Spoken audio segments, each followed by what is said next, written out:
Hi everyone. As enterprises invest heavily in AI coding tools like Copilot, Claude, Codex, so there is a bigger question engineering leaders needs to answer.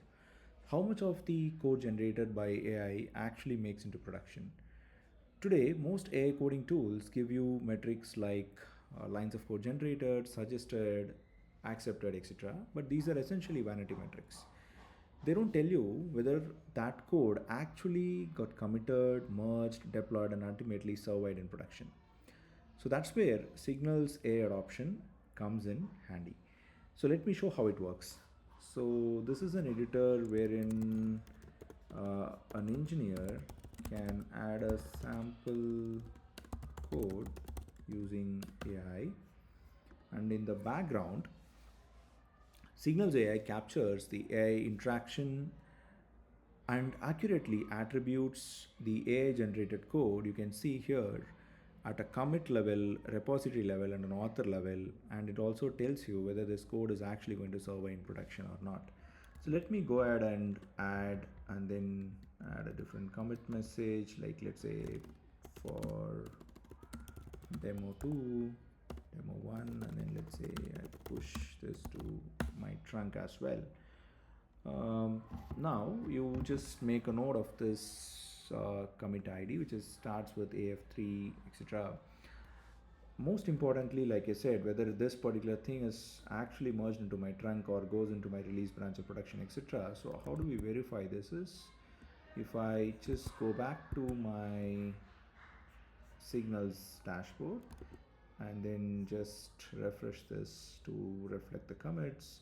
Let me go back and you will see the same commit message, and it also tells you add a commit message, the same one that we have added there, and it also tells you how much lines of code are generated through AI.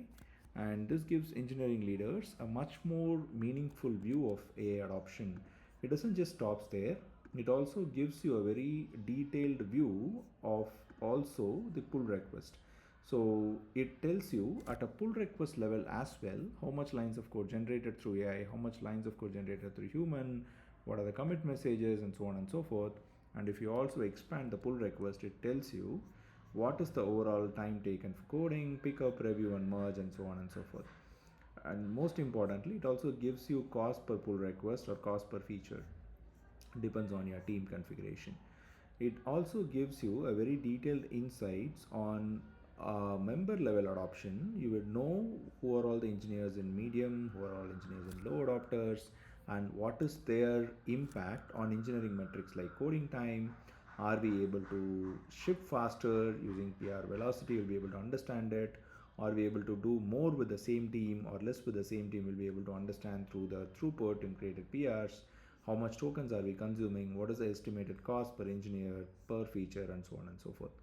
It also tells you on outliers like how much lines of code is written through AI if it's a large AI blob which does not have any reviews at all. And also there is no edits in any commits made by AI. So all these things you'll be able to understand at a very detailed and a granular level. It also gives you a trend to understand like whether our AI percentage is increasing, decreasing over a period of time. So most importantly, how do we tie it with the business metrics? So if you see the AI impact screen, it also gives you a view of sprint on sprint, whether my lead time is decreasing when my AI percentage is increasing. So essentially it answers the question, are we able to deliver faster with AI? This particular graph tells you, are we able to ship more with AI? It tells you your committed to deliver percentage, number of story points or features, depends on your team or project configuration. It also tells you whether are we able to maintain the same quality with AI with respect to rework or external bug or internal bug and so on and so forth.